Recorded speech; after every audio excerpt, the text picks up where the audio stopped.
भारतीय वायुसेना के लिए सिर्फ 23 मिनट यह काफी थे पाकिस्तान की सरजमी पर पल रहे आतंक के अजगर को कुचलने के लिए। जितनी देर में लोग नाश्ता पानी निपटाते हैं उतनी देर में आपने दुश्मनों को निपटा लिया। इसलिए ऑपरेशन सिंदूर के दौरान जो हमारे सैनिक अथवा हमारे सिविलियन जो ही शहीद हुए हैं, सबको मैं नमन करता हूं और जो हमारे बहादुर जवान घायल हुए हैं उनके शीघ्र स्वस्थ होने की भी मैं ईश्वर से मैं कामना करता हूं। आप जानते हैं कि हमारे देश की मजबूत भुज में आप सबके बीच आकर मुझे स्वाभाविक रूप से गौरव की अनुभूति हो रही है और यह भुज 1965 में पाकिस्तान के खिलाफ हमारी जीत का भी साक्षी रहा है और यह भुज 1971 में पाकिस्तान के खिलाफ हमारी जीत का भी यह साक्षी रहा है और आज एक बार फिर यह भुज पाकिस्तान के खिलाफ हमारी जीत का साक्षी बना है। इसकी मिट्टी में देशभक्त की खुशबू है और यहां के जवानों में भारत की सुरक्षा का एक अडिग संकल्प भी है। मैं आप सभी एयर वॉरियर्स, समस्त आर्म्ड फोर्सेस और अपने बीएसएफ के सभी जाबाजों का यहां पुनः अभिनंदन करता हूं।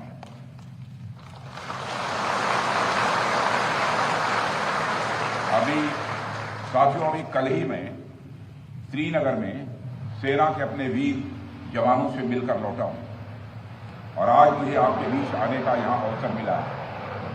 कल मैं भारत के उत्तरी भाग में जवानों से मिला और आज मैं भारत के पश्चिमी भाग में अपने एयर वॉरियर्स और अन्य जवानों से भी यहां मिल रहा हूं।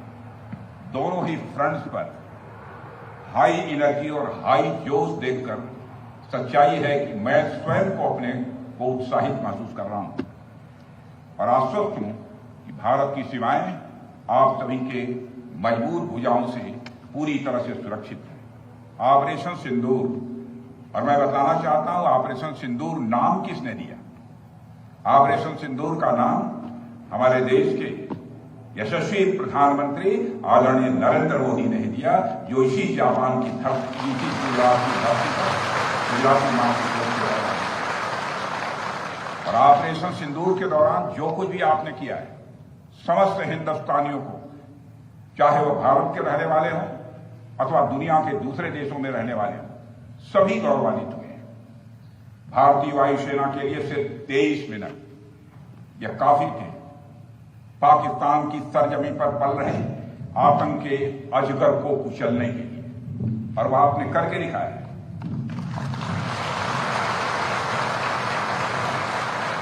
और मैं ये कहूं तो यह कहना गलत नहीं होगा, जितनी देर में लोग नाश्ता पानी निपटाते हैं उतनी देर में आपने दुश्मनों को निपटा लिया।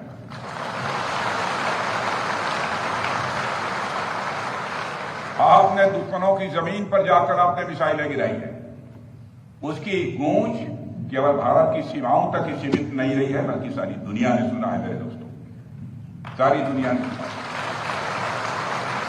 और वास्तव में वह गूंज सिर्फ मिसाइल्स की ही नहीं थी, वह गूंज थी आपके शौर्य की और भारत के सेना के जवानों के पराक्रम की। ऑपरेशन सिंदूर में भारतीय वायुसेना ने जो प्रभावी भूमिका निभाई है, उसकी सराहना इस देश में ही नहीं बल्कि दुनिया के दूसरे देशों में भी हो रही है। आपके इस ऑपरेशन में न केवल दुश्मनों को डोमिनेट किया है आपने, बल्कि उन्हें डेसिमेट करने में भी कामयाबी हासिल की है।